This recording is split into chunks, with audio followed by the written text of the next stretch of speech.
pergunta interessante é por que eu escolhi medicina. É uma profissão que a gente não tem um tédio. É muito gratificante também, assim, a gente poder aliviar uma dor, melhorar uma função, um paciente que está com uma dificuldade de andar e você conseguir devolver a qualidade de vida desse paciente. Meio que me pendurei no alambrado para pegar a bolinha. Só que o alambrado ele estava enferrujado e ele cedeu. E eu caí, tive um tranco. Toda vez que eu vou indicar algum procedimento, alguma cirurgia, eu sempre me faço a pergunta: se fosse minha mãe com essa condição, o que eu faria? Ou se fosse meu pai, ou se fosse meu filho, ou se fosse eu mesmo. Eu acho que o principal aí, assim, é querer o bem do próximo. Eu acho que isso é uma coisa que muda muito e a gente se sente também em paz.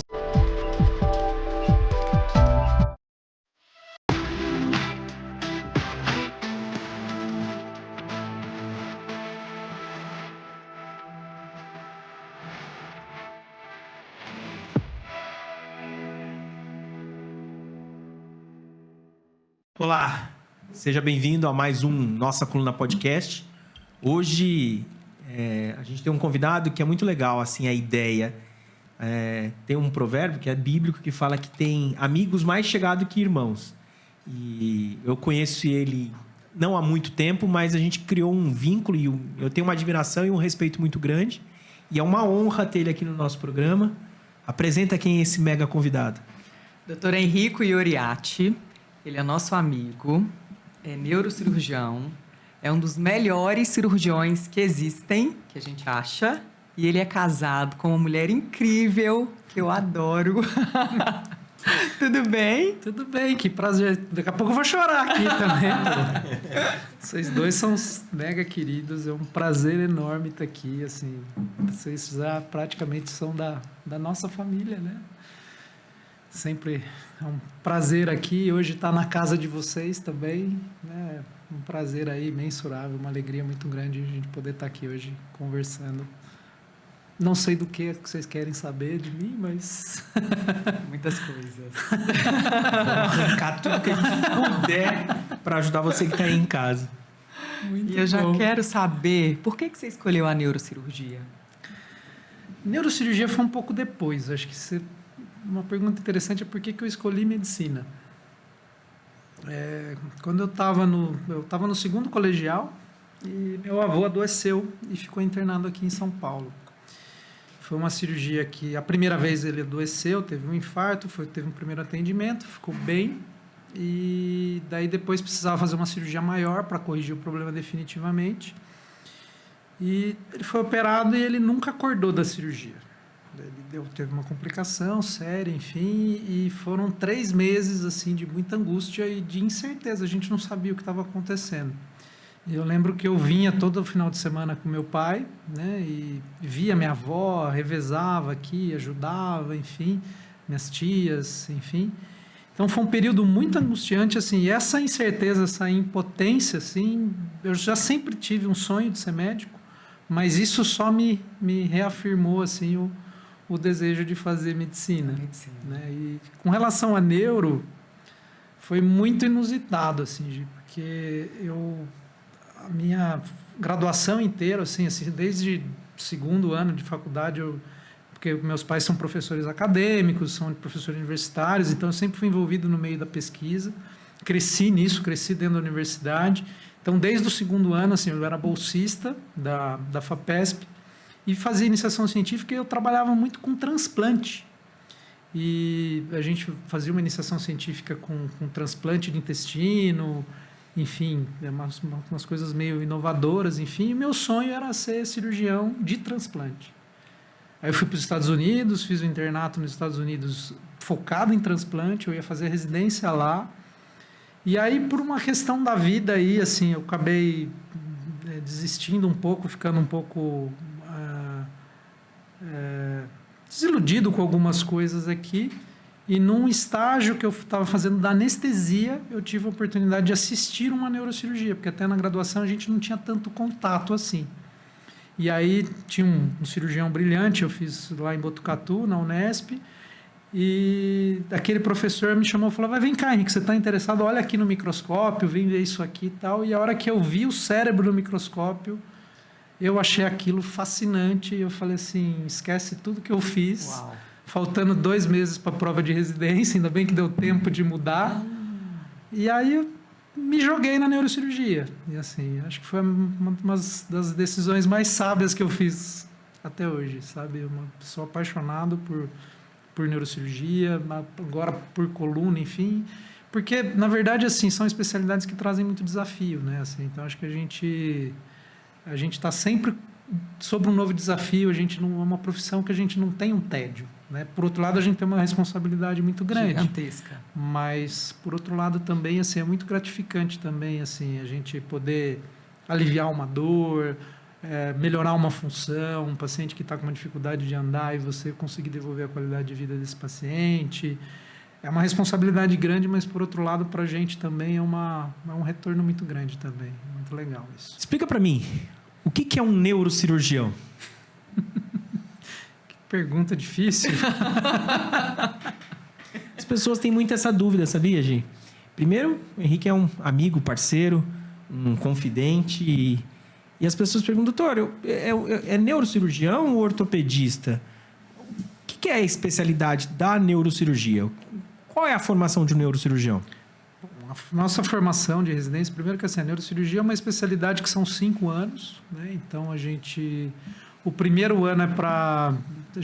Antigamente, hoje em dia mudou um pouco os programas de residência, mas a gente passava na neurologia clínica, né, para ter noção das doenças neurológicas, diagnóstico diferencial, enfim. Né? E aí depois são mais 4 anos aí de imersão em todas as doenças do sistema nervoso central e periférico. Então, é uma especialidade muito, muito ampla, né? Assim, a gente trata desde a parte de oncologia, envolvendo os tumores do sistema nervoso central, da parte vascular, envolvendo o sistema nervoso central, das disfunções da coluna, né, da qual nós atuamos mais, né, dos nervos periféricos, que são os nervos depois que eles saem da coluna e vão chegar até os músculos, enfim. Nós temos hoje em dia também uma outra subespecialidade da neurocirurgia, que é a neurocirurgia funcional, onde a gente trata dores, distúrbios de movimento, enfim, que é uma outra subespecialidade. A gente tem também, e também na neurocirurgia funcional inclui cirurgia de epilepsia, que é uma das minhas formações. Né? Inicialmente eu tive formação em base de crânio, que é a base do cérebro aqui, e cirurgia de epilepsia, e depois que eu acabei, né, enveredando aí para a área de coluna. E temos também neurocirurgia pediátrica, que trata das enfermidades, tanto congênitas, quando uma criança nasce com alguma malformação neurológica, ou quando tem acometida por qualquer outra doença envolvida nessas áreas, na vascular, da oncologia, enfim. Então, é um mundo à parte, né? Então, por isso que eu acho que as pessoas têm essa grande dúvida, né? E na coluna, assim, a gente tem a sorte de poder estar compartilhando com vocês, ortopedistas também, né? Porque...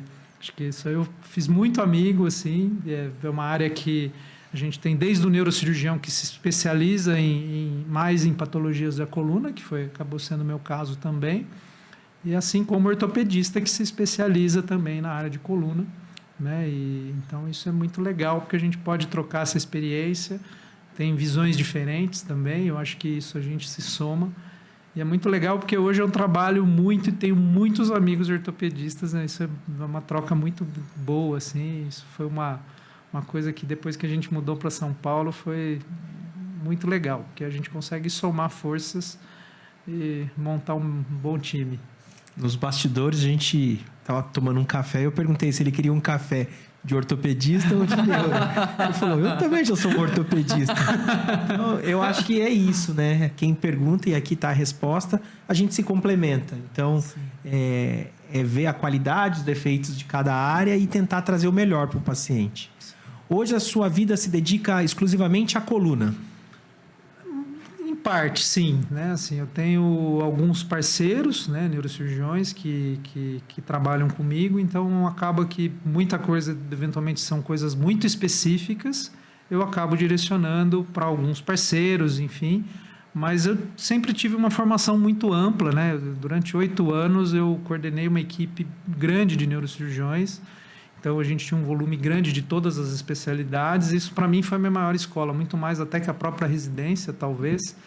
E eu tive a oportunidade de trabalhar com muita gente boa. E nessa equipe, a gente tinha sempre um subespecialista em cada área dessas que eu comentei. Então, eu tinha a oportunidade de transitar por todo esse mundo, mas aí em 2013 para 2014 eu comecei eu conheci, na verdade, a cirurgia endoscópica da coluna, enfim, foi aí que eu me apaixonei por coluna, porque até então não era o meu forte, não era a minha praia, né? E aí, gradativamente, eu fui entrando nesse mundo e me especializando cada vez mais. E hoje, assim, claro que a grande maioria da minha atuação, ela transita quase que única e exclusivamente com coluna mesmo. Eu queria que você contasse pra gente como é que você aprendeu a cirurgia endoscópica, onde que foi, um pouquinho dessa história. Tá. Então, começou em 2014, né? Na verdade, foi uma coincidência, um paciente meu do consultório, da qual eu já tratava por uma hérnia de disco. A gente tinha tentado um tratamento clínico, um tratamento conservador, e ele não... inicialmente teve uma certa melhora, depois ele teve uma certa piora, e eu indiquei uma microcirurgia, que era o que era mais disponível, que era a realidade aqui na época para a gente aqui no Brasil, né? Para a maioria dos cirurgiões aí. Tinha 2 ou 3 cirurgiões que estavam começando isso aqui. E aí, um belo dia, me vem no consultório um rapaz dizendo que ele era representante desses equipamentos de cirurgia no Brasil, que ele estava trazendo essa tecnologia e que ele era irmão do paciente e gostaria que eu operasse o paciente com aquela tecnologia. Eu falei, olha, tive uma noção, sei o que se trata, mas eu não sei fazer. Né? Aí esse colega trouxe um outro colega médico para fazer a cirurgia, enfim. Ali eu tive esse primeiro contato, eu achei muito interessante, aí isso despertou o meu interesse. E aí comecei a buscar cursos, alternativas, enfim. E aí, logo em seguida, eu fui para um congresso fora, na Europa, e tive a oportunidade de assistir um simpósio grande, com um dos grandes mestres aí da endoscopia, talvez o maior mentor da cirurgia de endoscopia de coluna, que é o Rutten. E ali eu vi que assim, o buraco era muito mais embaixo, que eles estavam fazendo coisas que assim, eu nem sonhava que era possível ser feita por endoscopia. E ali eu falei, nossa, eu preciso aprender isso aqui, porque isso é um negócio revolucionário. Então, todos os problemas que eu via, assim, das coisas que eu não gostava tanto da cirurgia de coluna, que eram síndromes dolorosas pós-operatórias, traumas, fístulas, infecções, enfim...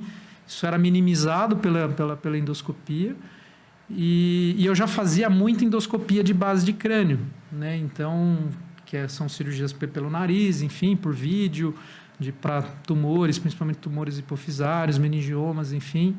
Então, aquilo para mim despertou um interesse muito grande porque era uma coisa bem correlata, bem parecida. E aí, para minha surpresa, eu acabei conhecendo o pessoal lá da universidade, do lado do serviço do Rutten, e eu recebi um convite para alguns meses depois estar lá e começar a fazer alguns cursos. E aí, nisso, eu fui me enveredando pelos cursos, e naquela época a gente tinha uma dificuldade, porque essa tecnologia não era muito acessível no Brasil, e depois de um certo tempo eu acabei decidindo comprar o meu próprio equipamento, meu próprio endoscópio, enfim. E na época eu tentei convencer alguns colegas, enfim, todo mundo dizia que eu era maluco, né? Porque eu gastei praticamente um apartamento, né? Foi muito caro na época, mas a gente foi começando devagar, aos poucos, e aí assim, ficava 1 mês, 2 aqui, começava a surgir dúvidas e aí tinha que ir para fora, mas a gente sempre manteve esse contato, né, com os colegas fora do país que já faziam, né, e aqui no Brasil ainda dá muito pouca gente que fazia ainda, né, a gente não tinha tanto contato assim. Hoje, graças a Deus, acho que eu conheço quase todo mundo desse meio, né, e a gente pode trocar experiência o tempo todo, mas no começo a gente teve que começar de uma forma bem tranquila, bem devagar, foi uma curva lenta, mas posso te dizer responsável, né? Assim, eu acho que a gente conseguiu ter êxito grande aí nas cirurgias. E quando a gente se deparava com situações mais complexas, que não era muito... a nossa ainda não tinha experiência para fazer, a gente não fazia. E assim a coisa foi crescendo. Aí de 2017, 2018, isso começou a virar um pouco, popularizar um pouco mais aqui no Brasil, né? E aí a gente começou a ajudar os colegas Brasil afora. Aí foi quando, pelo menos a minha carreira realmente explodiu, que aí comecei a viajar muito para o sul do país, para Rio de Janeiro, Brasília, Centro-Oeste, enfim, aí aqui em São Paulo, e era um volume enorme de cirurgias, às vezes 35, 40 cirurgias mês. Uau! E aí a gente também acabou ganhando muita experiência com isso, né? E hoje, assim, a gente tem a oportunidade, assim, de poder ensinar, compartilhar e estar junto com as pessoas, enfim. E querendo ou não, assim, a vida me levou e praticamente hoje, respondendo a sua pergunta, Zé, eu quase não consigo mais fazer neurocirurgia geral, né? Porque eu não consigo dar a mesma atenção que acaba tendo, porque a gente acaba tendo um monte de compromisso, que além da assistência, a gente tem também a questão de ensino também, enfim, né? Então, isso toma bastante tempo e hoje, grande parte da minha vivência é com endoscopia de coluna. Olha que legal essa resposta que ele deu. Isso que é muito legal do podcast que está em casa, né? Então, a gente tenta fazer algumas coisas de pauta, mas a pauta vai se aparecendo durante o programa, né? Então, ele tinha uma vivência da coluna que não era tão atrativo por conta das complicações, às vezes uma coisinha ou outra. A endoscopia veio para revolucionar. Então, assim, eu sou um entusiasta de algumas coisas, mas a endoscopia já não é mais um futuro. A endoscopia já é o presente. Então, assim, hoje, se você quer uma coisa de excelência com relação à descompressão, à questão neurológica, tudo aquilo que a gente já falou em programas anteriores, não dá para comparar as técnicas. Hoje a endoscopia é melhor. Fala pra gente, assim, a diferença de uma cirurgia aberta, tubular, simples. Para quem está em casa, cirurgia aberta, entenda-se que a gente não vai utilizar um equipamento para fazer a cirurgia. Qual que é a diferença da cirurgia aberta e da endoscópica? Bom, antes da gente explicar essa diferença, seria interessante a gente explicar quais são as situações que a gente tem que fazer uma cirurgia, né? Eu acho que tanto a endoscopia quanto a cirurgia aberta, quando o paciente tem alguma compressão de algum nervo específico, né, de alguma estrutura nervosa, seja a medula, seja a raiz nervosa na coluna, que ou está gerando uma dor ou uma disfunção que não melhorou com outros tratamentos. Então, o objetivo maior de uma cirurgia de coluna é devolver ao nervo a sua função, né, e devolver a sua condição fisiológica normal. Então, quando a gente utiliza a endoscopia, é como se a gente levasse o nosso olho lá para dentro da nossa caixinha, que é o canal medular ali, onde a gente tem essas joias preciosas aí, tanto a nossa medula quanto os nossos nervos, que eu costumo falar para os pacientes que é o fio que vai conectar o nosso cérebro com o resto do corpo. Então, assim, é muito importante e muito delicado também. Então, a gente tem que cuidar muito bem desses nervos, né? Então, quando a gente tem uma patologia, uma hérnia de disco, uma estenose, uma compressão, né, e a gente tem uma disfunção desse fio que conduz o nosso cérebro até o nosso corpo, a gente tem que manter essa corrente elétrica aí passando, né, de uma forma que não tenha um problema mais sério no futuro. E não é o que a gente vê, né? Os pacientes, muitas vezes, muita gente tem medo de cirurgias, tudo. Eu mesmo já fiz uma cirurgia, depois a gente pode falar disso, né? Já fui operado da minha coluna, mas quando a gente está do outro lado, a gente fica com medo. Mas, basicamente, a diferença entre a cirurgia aberta e a endoscópica é que a gente não precisa destruir o que está no caminho para chegar lá dentro, né? A gente consegue, através de um instrumento, de forma muito precisa, chegar até essas estruturas, tratar com carinho e gentileza esse nervo que já está fragilizado e muitas vezes conseguir devolver a ele uma condição pelo menos melhor do que ela estava, né? Com menos risco, com menos problemas, com menos complicações, de uma forma muito precisa, muito elegante. É uma área que, assim, eu realmente me apaixonei, enfim. Isso para mim mudou a minha visão, realmente foi o que me jogou para a coluna hoje em dia. Excelente essa definição, né? Já que você tocou no assunto, agora eu quero saber do paciente Henrico. O que você teve? Quais foram os seus sintomas? E como foi seu pós-operatório? Vamos lá. Acho que eu até brinco que acho que foi Deus que colocou isso aí para eu entender, né? O quanto que dói. Qual era a raiz certinha? Né? O quanto que dói isso, né? Na verdade foi por uma bobagem, Zé, assim.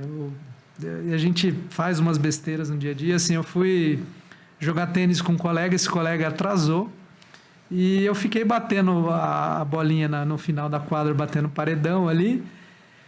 E uma bolinha enroscou no alambrado. E eu tinha acabado de abrir uma lata de bolinha nova. E assim, poxa, acabei de abrir a bolinha, deixa eu pegar a bolinha, enfim. E aí eu meio que me pendurei no alambrado para pegar a bolinha. Só que o alambrado ele estava enferrujado e ele cedeu.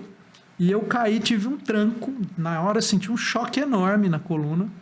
Que eu caí um pouco de mau jeito, enfim, de uma altura de uns 2 metros, 2,5 metros, né? Mas eu caí seco no chão, assim. E aquilo me deu um mau jeito, eu não dei muito valor na hora. Esse colega chegou, a gente jogou, normal, estava aquecido, alonguei um pouquinho, a dor melhorou.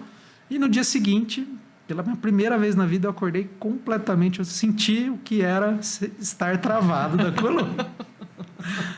Mas eu tinha que trabalhar, tinha cirurgia, tinha paciente, enfim, tomei o remédio por conta, enfim, via oral. Cheguei no hospital, estava com muita dor, pedi para pegar uma veia, fazer uma medicação. E naquele dia eu melhorei. Daí tomei uma medicação mais 1, 2, 3 dias, melhorou. Falei, foi um problema muscular do jogo de ontem. Eu nem me liguei que eu tinha tido um tombo, que eventualmente tinha tido algum problema, enfim. E provavelmente, Zé, eu tive uma espondilolise, que é uma pequena fratura na coluna, que acontece quando a gente tem um trauma. É muito comum em jogador de vôlei, jogador de basquete, enfim, por conta desse tombo. E isso gera uma micromovimentação da coluna. 10 dias depois, de novo, jogando tênis, quando eu fiz um movimento de rotação, eu senti a famosa dor do ciático. E aí, dói. Muito ruim. E eu não acreditava que aquilo estava acontecendo comigo. Eu falei, não é possível que é a dor que eu estou pensando. E aí a gente fala, não, será que acho que é piriforme, deve ser outra coisa. Eu rodei o quadril, deve ser o quadril, deve ser outra coisa. Porque ainda mais pra gente que é da área, a gente não quer crer nisso, né? Mas assim, até então eu falei, tá bom, tive uma hérnia, 80% das hérnias melhoram sozinho, não vou precisar fazer nada, tá tudo bem, né? Eu vou no fisioterapeuta que eu costumo mandar meus pacientes, ele vai fazer uma fisioterapia, vai ficar tudo bem, eu vou tomar um remédio e vai ficar tudo bem. No segundo dia de dor, eu tive uma madrugada horrível, acho que foi o pior dia da minha vida, eu queria cortar minha perna fora, e logo pela manhã, meu pé começou a anestesiar, a dor começou a passar, e assim, a primeira coisa que vem, fala, nossa, amém, rezei tanto, e é uma bênção divina. Só que junto com a melhora da dor, veio uma piora da força. E o meu pé ficou completamente bobo, que eu não conseguia subir o pé para cima e para baixo.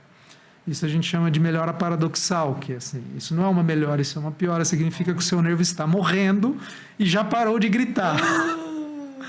E aí virou desespero, a gente estava no meio da pandemia, isso foi em 2019, 2020. 2020, né, que estourou. Tudo parou. Foi no auge da pandemia. E aí, assim, eu tinha um grande amigo meu que eu conheci lá na Alemanha, enfim, que é o Marco Moscatelli, de Natal, que todos nós conhecemos, enfim. E eu mandei meu exame pro Marco. Falei, Marco, dá uma olhada nesse caso. Ele falou, isso aí você faz, uma hérnia simples e tal. Eu falei, não, eu sou o paciente. Ele falou, não, mas faz quantos dias você está com sintoma? Eu falei, não, são 3 dias só, mas tem um detalhe, eu estou com o famoso pé caído, né? E aí, tal, não sei o que. Eu falei, cara, como é que você está de agenda? Você pode vir para São Paulo, porque você vai ter que me operar. Mas onde eu vou operar? Eu falei, cara, isso não importa, isso eu arrumo qualquer lugar para você me operar, mas você vai ter que me operar. Não tinha voo, Zé. Era um voo para ir, um voo para voltar por dia. E estava tudo lotado pelos próximos 5 dias. Meu Deus, olha o desespero. É. E olha o reloginho do tempo correndo, né? Mas, Henrico, e dor nesse momento? Assim, a dor deu uma boa melhorada, Gi. Só que assim, eu não sentia. Meu pé era como se eu pisasse no chão, ele tivesse morto. Completamente morto. Eu não sentia e não conseguia movimentar. Mal conseguia andar. Vamos perguntar para a doutora Gisele. Qual que é a indicação cirúrgica? Ai, Jesus Cristina. Já teve programas aqui. O déficit neurológico. A gente não tolera a perda de força, porque isso é progressivo e muitas vezes não volta. Olha o desespero dele. Então eu sabia que dentro das próximas 24 horas eu precisava ser operado.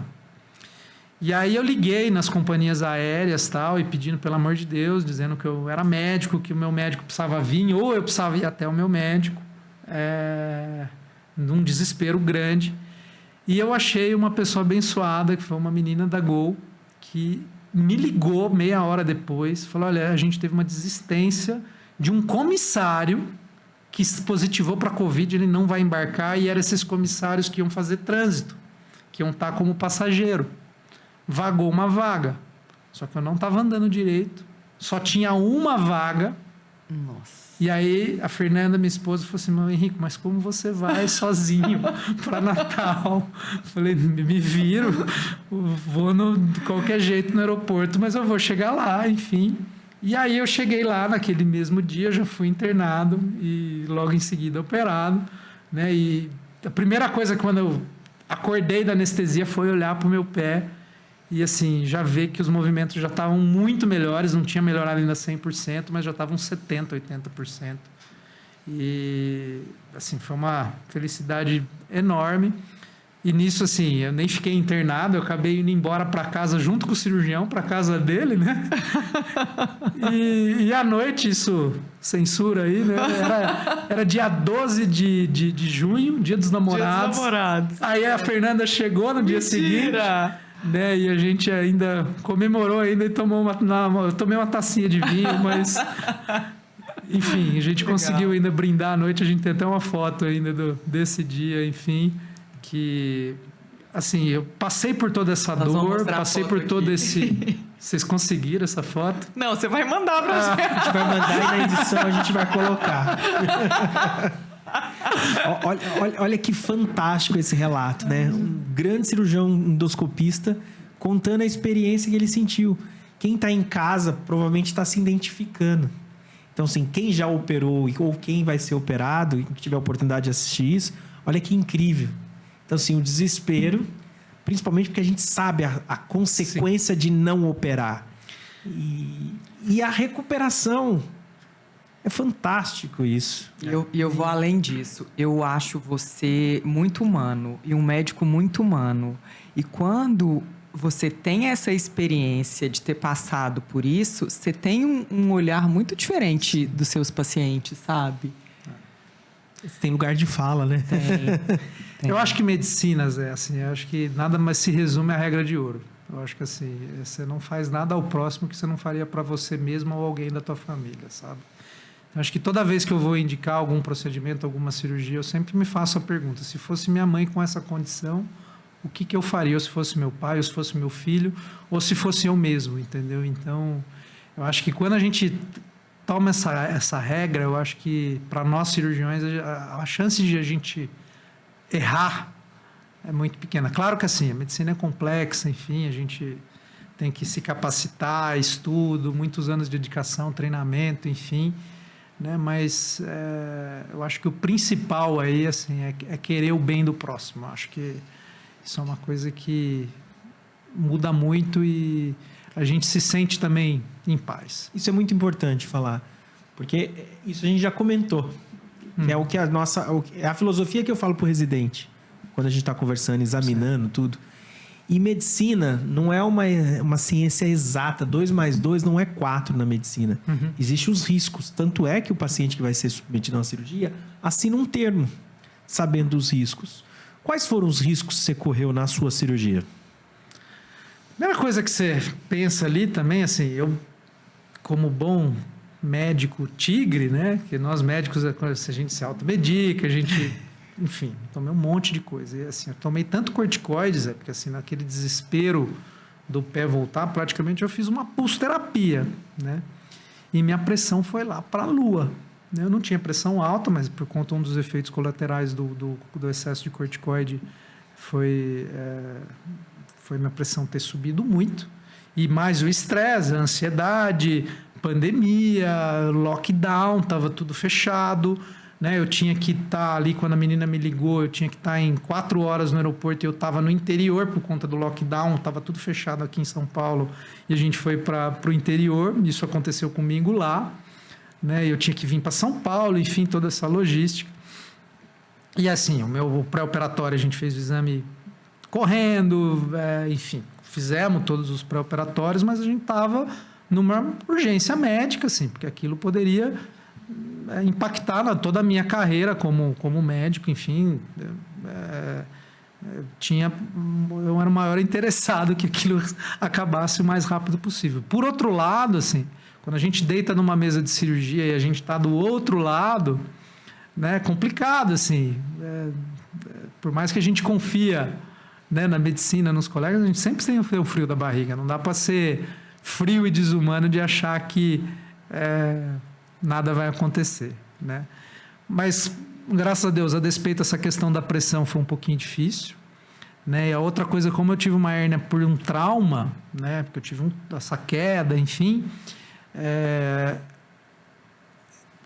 a hérnia saiu de uma forma muito abrupta. Então, quando ela foi retirada, houve muito sangramento. Inclusive, eu já virei tema de aula de como controlar sangramento, meu caso. Né? O Marco já mostrou isso em vários congressos, e, enfim, né? Porque ele não estava com dificuldade, usou todas as manobras para poder conseguir controlar, e nessas situações, eventualmente, a gente precisa até abrir o paciente para estancar o sangramento. Mas, felizmente, ele conseguiu reverter tudo e a cirurgia foi tudo bem. Eu não sofri nada assim, em relação ao que aconteceu. E, no geral, assim, foi um pós-operatório muito tranquilo. Mas o que eu sempre falo para os pacientes no consultório é assim, que eu acho que uma cirurgia de coluna, uma neurocirurgia, qualquer cirurgia complexa é igual andar de avião. Né? Então, assim, é perigoso? Depende do ponto de vista. Né? Primeira coisa, assim, eu acho que... por que se tem pouco acidente de avião? Porque existe todo um controle, né, em relação a como esse processo acontece. Né? Então, primeira coisa, assim, o piloto tem que ser um piloto treinado, precisa conhecer muito bem o equipamento que ele está operando, a aeronave que ele está operando, e essa aeronave tem que estar 100% em condições de voo. Né? Então, eu sempre falo, a gente vai ter que ver sua turbina, ver se está tudo bem, se dá para voar, se não dá para voar, se está tudo certo. Né? Outra coisa, a gente tem que saber para onde a gente vai voar, qual vai ser a rota. Né? Se a gente tiver um fio no meio do caminho de alta tensão, a gente pode enroscar e o avião cair. Eu sempre falo isso. E, por outro lado, também, se a gente não tiver equipamentos de navegação adequados também, eu posso ser o melhor piloto do mundo, se eu pegar uma chuva de gelo, o avião vai estolar e também a gente vai cair. Né? E se cair, é prejuízo para todos, é prejuízo para o paciente, é prejuízo para o médico. Né? Então, a gente tem que ter um bom anestesista, que é o controlador de voo, que vai fazer o paciente decolar, voar com tranquilidade, sem tombar em nenhum helicóptero, nada no meio do caminho, e pousar com segurança. E a gente tem que também ter um bom aeroporto, que é um bom hospital, que esteja em boas condições. Eu acho que é um conjunto de situações. Eu acho que quando a gente programa a nossa viagem, faz um bom plano de voo, quando a gente faz todos os critérios, enfim, os riscos hoje, a gente sabe de uma cirurgia, principalmente falando especificamente na endoscopia, ele é muito, muito baixo, né? A chance de complicação. Como tudo, por mais que a gente, assim como o avião, por mais que seja o transporte mais seguro do mundo, eventualmente pode acontecer acidente. E o que eu sempre falo para os pacientes, se a gente tiver uma tempestade, se a gente tiver um mau tempo, se tiver um tornado na rota que não estava previsto, a gente vai voltar para o aeroporto mais próximo, a gente não vai cruzar esse tornado. Então, toda cirurgia, ela existe um risco dela não chegar até o fim.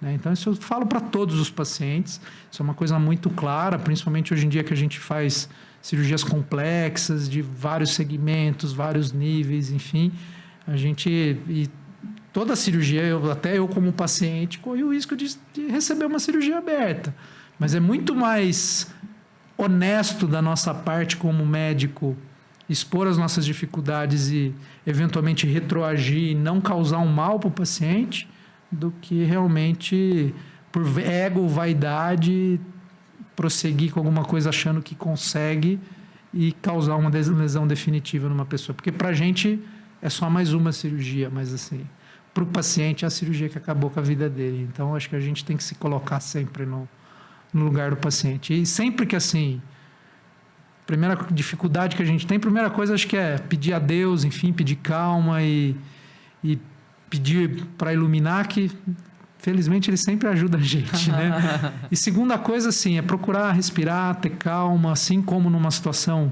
complexa de um avião caindo, a gente tem protocolos de segurança para que uma tragédia não aconteça. Então, assim como o piloto do Rio Hudson conseguiu pousar e outros 20 pilotos que tentaram fazer o que ele fez não conseguiram, né? Eu acho que a gente tem que ter esse treinamento, e por isso que eu acho que na medicina também, além disso tudo que a gente está conversando, acho que o treinamento é fundamental.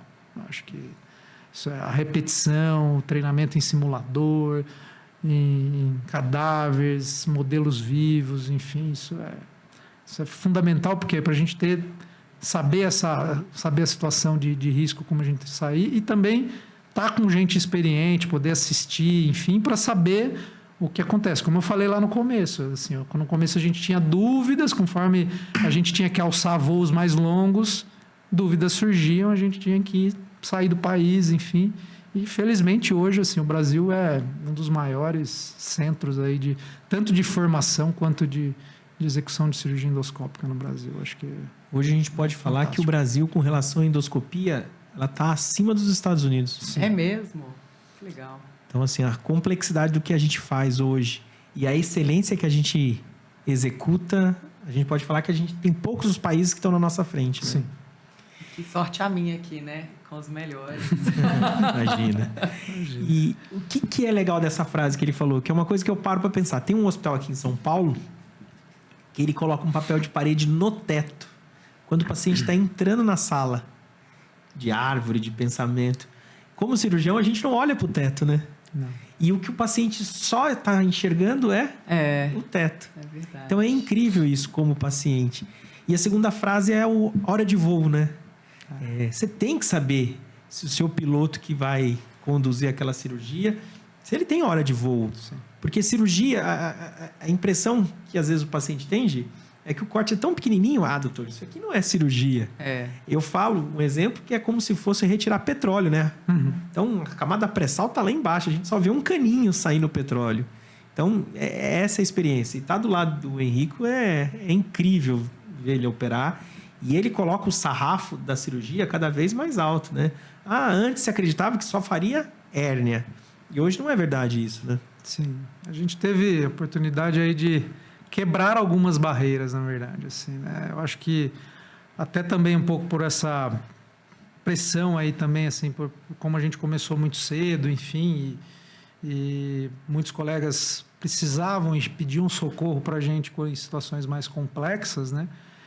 E a endoscopia, ela acabou, quando você domina, né, o recurso, ela acaba sendo uma ferramenta fantástica. Tem até alguns trabalhos que mostram que quanto mais complexa é a situação, maior o benefício da endoscopia, porque a gente consegue entrar nos cantos, a gente consegue ir para um lado, para um outro, coisas que são inacessíveis para uma cirurgia convencional, né? Quando a gente faz um bom planejamento, enfim.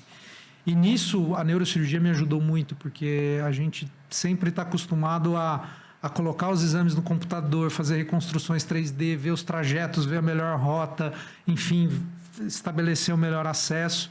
Então, isso me ajudou muito. E pela neurocirurgia, essa questão do desafio, enfim, isso eu comecei a me aventurar cada vez mais, né, nas cirurgias de endoscopia. Então, a gente começou a fazer os primeiros casos de fusão no Brasil por endoscopia, né? E quando a gente precisa ter alguma estabilidade da coluna adicional, é possível, sim, fazer guiado por vídeo. Né? O primeiro caso que a gente fez foi em 2017, vamos fazer 8 anos, passa tempo. Passa muito rápido o tempo, na verdade.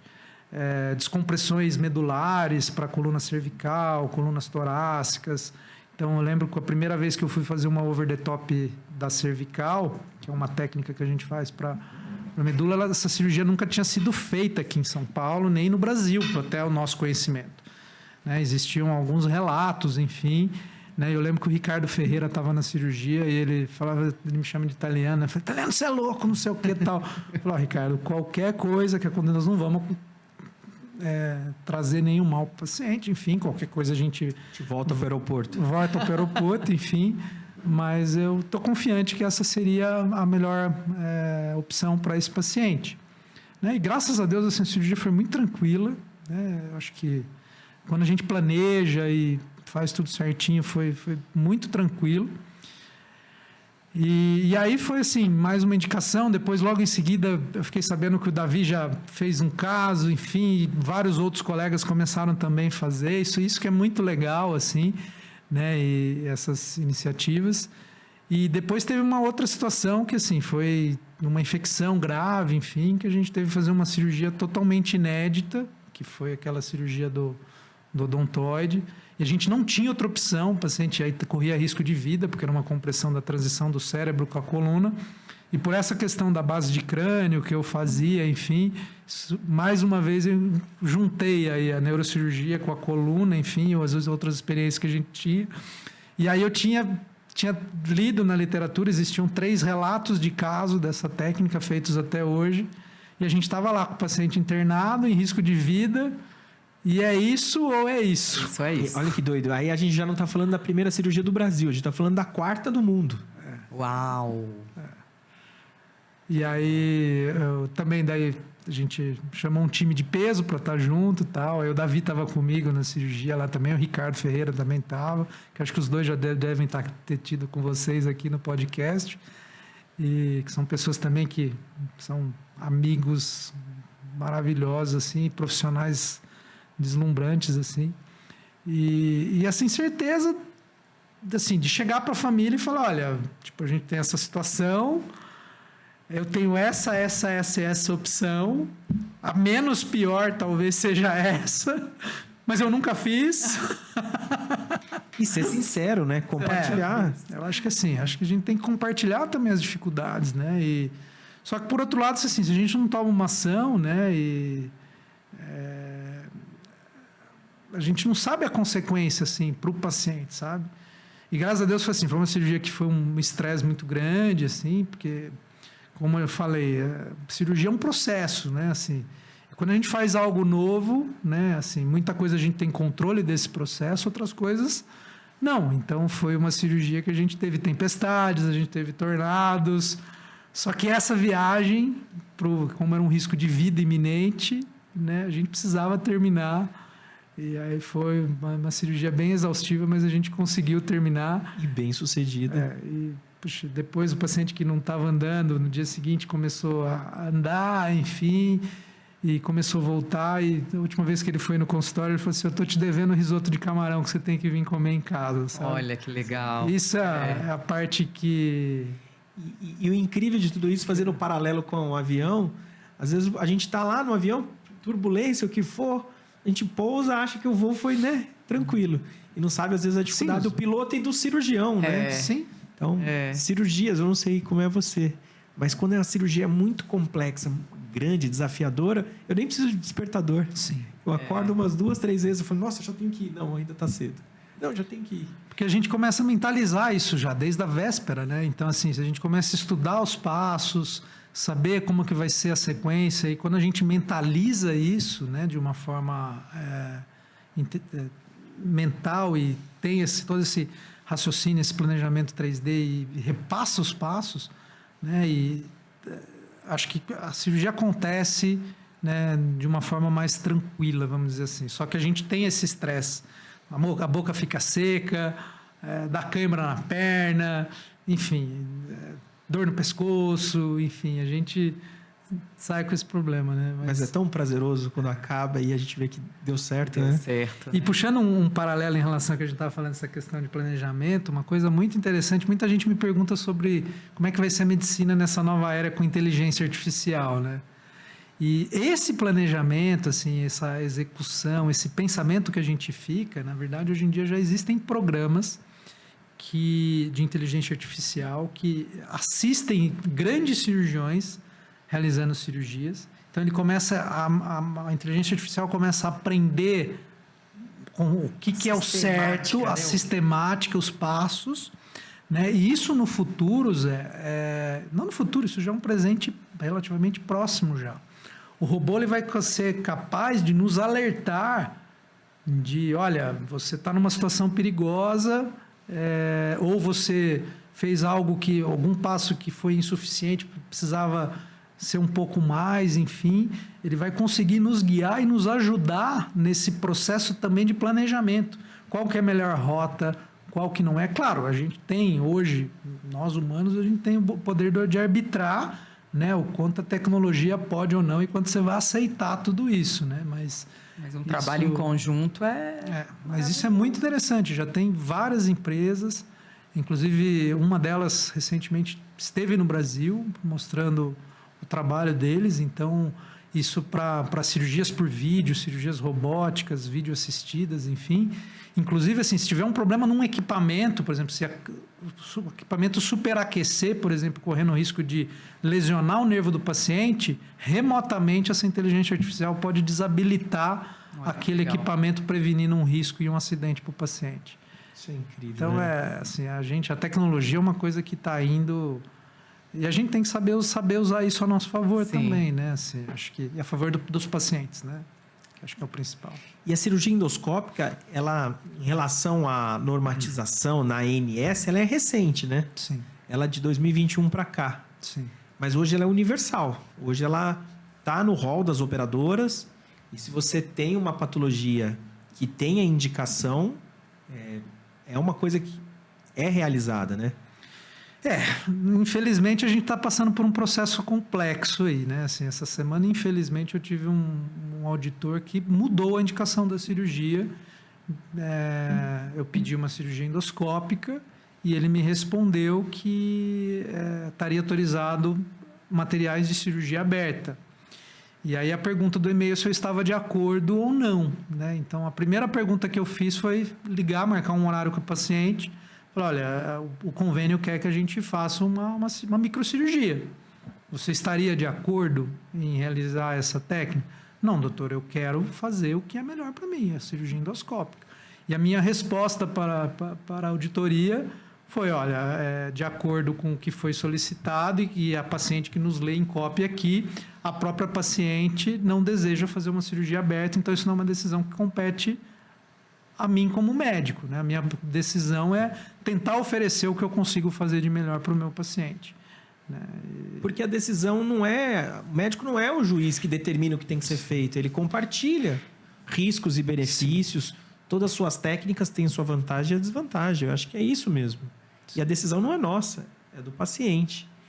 E a pergunta que eu entrei nesse tema foi para falar que essa cirurgia que tem acesso quando a gente consegue convencer o auditor da necessidade, e a gente tem um relato de um paciente que foi submetido por uma cirurgia, a gente conseguiu levar essa cirurgia para o SUS, né? Sim. Conta pra gente como que foi a experiência do mutirão. Nossa, primeiramente, eu já falei para vocês dois, assim, parabéns pela iniciativa. Acho que o gesto de vocês foi maravilhoso, assim, acho que a gente conseguiu se autotransformar, nós como médicos, aquele dia. Foi um dia que a gente vai ficar pro resto da vida, né? Nós como pessoas, como seres humanos. E também poder transformar a vida foram 12 pacientes, né? 12. Foram 12 pacientes que já estavam há anos, na verdade, no SUS aí, né? E a gente conseguiu unir um timaço de peso aí, de cirurgiões, talvez um dos melhores aí do país, para estar com a gente lá, né? E poder também compartilhar com os alunos também, né? Que fazem parte da pós-graduação.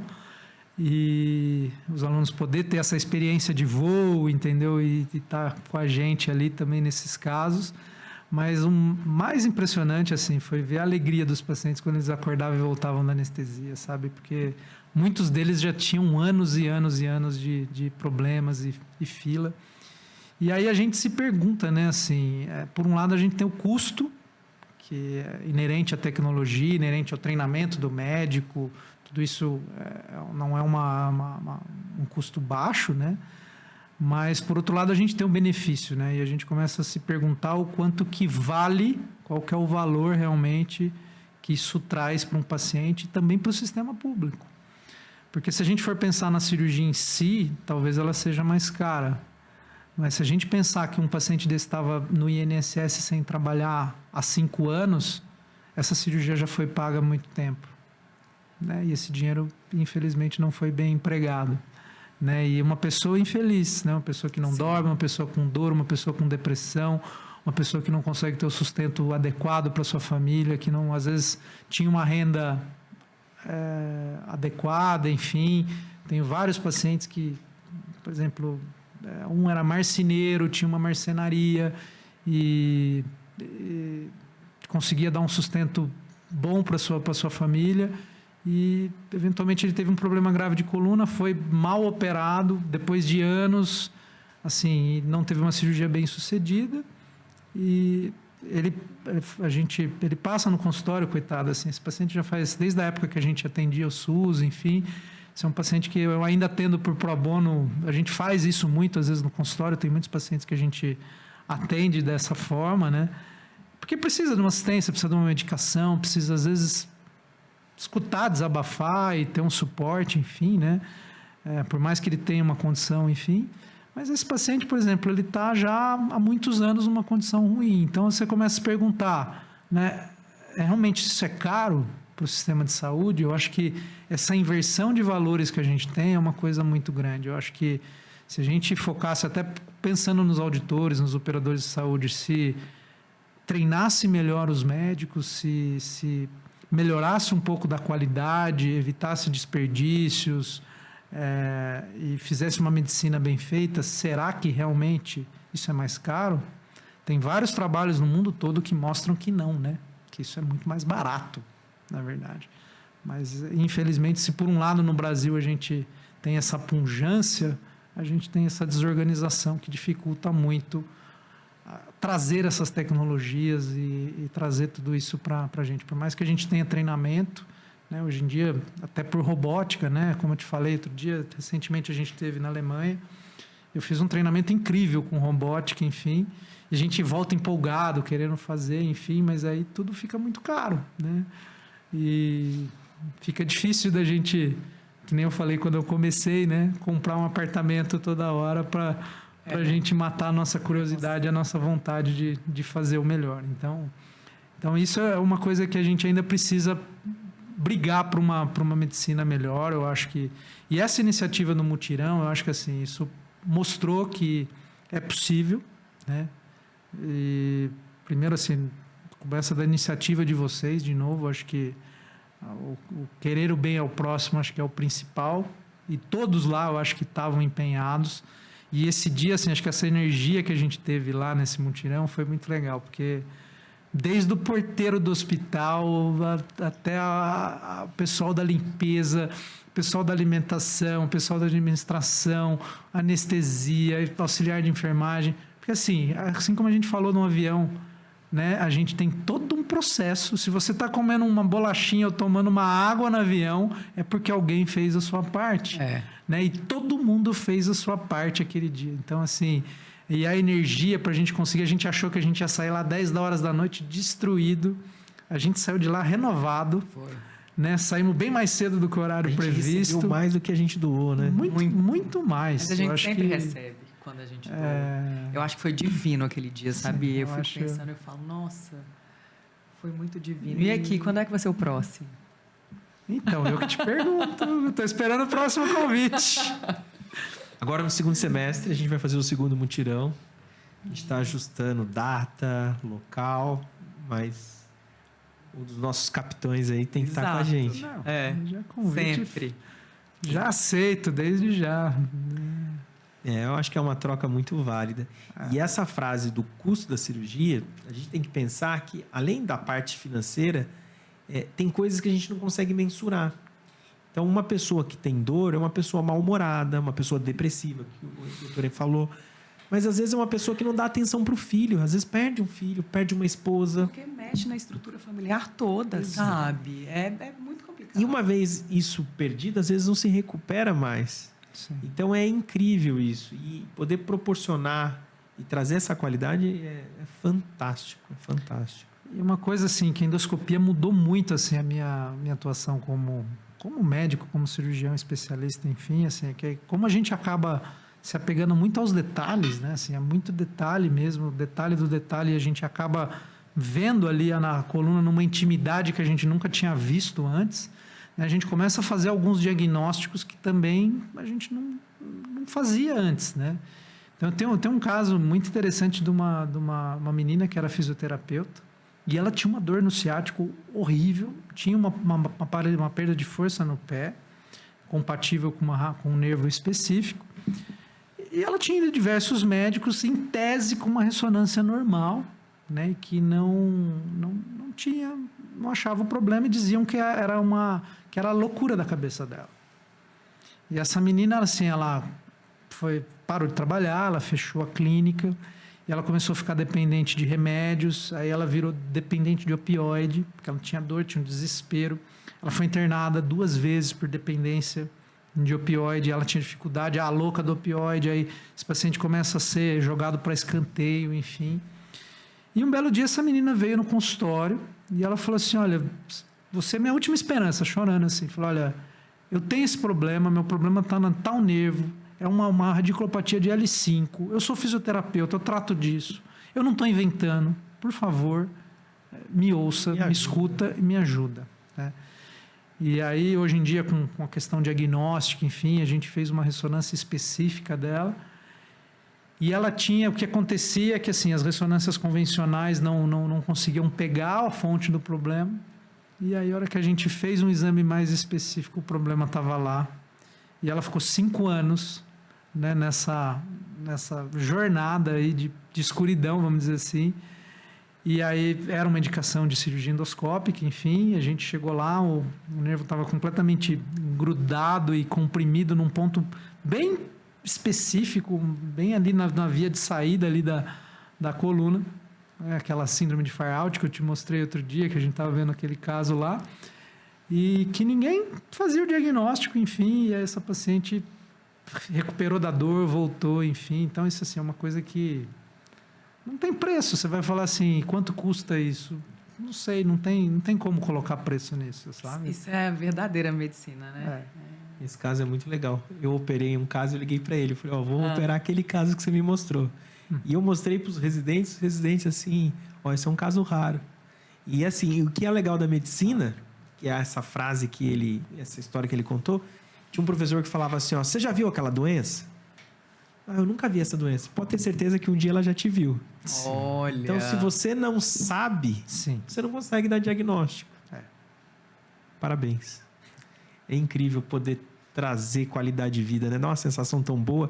E esse é o desafio da medicina. Você acaba de ajudar uma pessoa que está há 5 anos sofrendo, você dá alta para ela e daqui a pouco chega um outro paciente desafiador quanto aquele anterior, né? Sim.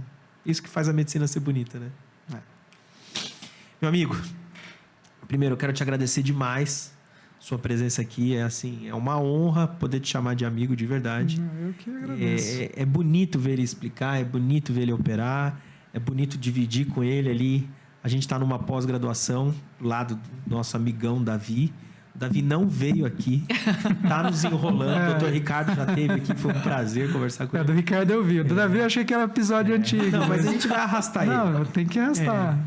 E eu só quero agradecer. Obrigado mesmo por ouvir, às vezes manda o caso, pergunta, e aí, o que você acha? Não, essa é a linha, pensa nisso.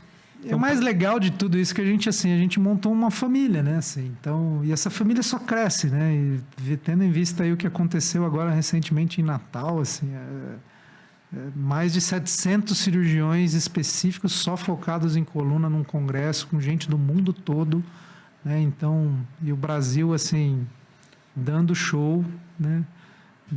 Nas apresentações, na aula, os colegas crescendo em todas as técnicas. E essa família, esse carinho, todo mundo por um prol de um bem maior, na verdade, isso é muito legal também. Acho que E que venha outro mutirão, que esse eu acho que foi o ápice disso tudo que a gente conversou. Eu acho que se materializou nesse dia, teve tudo isso. Eu acho que teve amizade, teve aprendizado, teve doação, né? Infelizmente, às vezes a gente ouve comentários aí maldosos, enfim, a respeito disso, achando que a gente estava num ganho secundário ali, né? E de fato estávamos, eu acho, né? O nosso ganho secundário acho que é o nosso crescimento pessoal. Eu acho que isso não tem preço e tudo que a gente planta, a gente sempre colhe. Sempre volta. Sempre volta. Fazer ao bem sem olhar a quem. Não é? É um privilégio enorme, de verdade, estar com vocês. Eu adoro vocês. Não, foi Obrigada. muito legal estar aqui. Acho que melhor ainda que essa nossa conversa ficou registrada. Que bom, que bom. Quem está em casa e quer acessar o Dr. Henrico, como é que faz? Como eles te acham? Rede social? Qual que é? Telefone do consultório? Como que eu faço? Acho que pelo meu nome, Henrico Ioriati, acho que no Google tem tanto os endereços, a gente tem consultório tanto aqui na capital como no interior.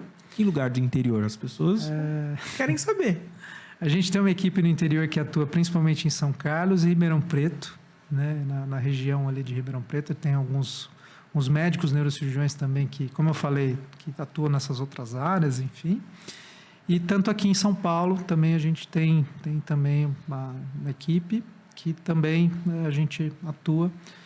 O consultório fica aqui na Avenida 9 de Julho.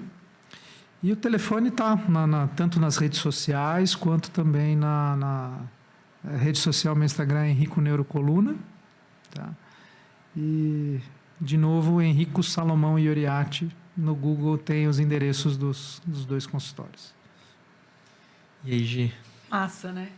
Como é bom conversar com pessoas grandes e conversar com um amigo grande é melhor ainda, né? Ser humano enorme. Pessoal, é um prazer muito grande fazer esse programa hoje e eu acho que a gente conversou um pouquinho sobre a essência, tanto de vida quanto da cirurgia endoscópica. Cirurgia endoscópica não é uma aventura, não deve ser feita sem responsabilidade, tem que ser feito por alguém habilitado, que tem experiência e leva tempo para ter experiência. E se você se você conhece alguém que está passando por um problema, que talvez a cirurgia endoscópica ou um problema de coluna, compartilha. Vamos levar esse programa para o maior número de pessoas que precisa de informação. Sim. O Dr. Henrique está aí para ajudar a gente a divulgar a técnica e ajudar as pessoas. Meu amigo, sem palavras. Foi massa. Obrigado demais. Muito bom. E manda um beijo para quem está lá em casa te esperando agora. Muito obrigado. Um beijo a todos. E a nossa amiga Fernanda. Sim, claro. Esperamos que em breve a gente possa corrompê-la até aqui também. Ela é uma nossa próxima convidada. Boa. Pessoal, nossa coluna hoje falou de uma coisa muito legal. Sobre as indicações, o que fazer ou não fazer. E a gente teve um relato de um cirurgião de coluna que agora pode dizer que tem lugar de fala. Ele sentiu de fato o que é uma experiência de uma hérnia extrusa, dando uma dor excruciante e essa perda neurológica. Tá aqui com dois amigos que eu adoro a companhia e eu adoro ouvir, porque eu acho que... Você sabe, eu fico encantada com essa habilidade que vocês têm dessa cirurgia, que eu acho muito louco e demais. Tô muito feliz. Bora para a próxima? Bora.